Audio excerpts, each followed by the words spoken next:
مسلمان کی عزت نفس۔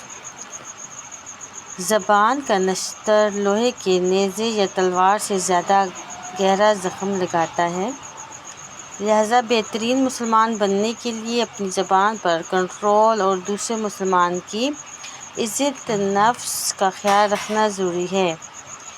انگلش میں الفاظ کے لیے ورڈز کا لفظ بولا جاتا ہے۔ اگر یہ ایس آخر سے اٹھا کے شروع میں لگا دیا جائے تو اس کے معنی بنتے ہیں تلوار، یعنی بعض الفاظ تلوار کی طرح دوسروں کے دل کو چیر دیتے ہیں۔ تلوار کا زخم بھر جاتا ہے لیکن زبان کا لگایا ہوا زخم بعض اوقات ساری زندگی ستاتا رہتا ہے۔ فضول باتوں سے پرہیز کرنا چاہیے۔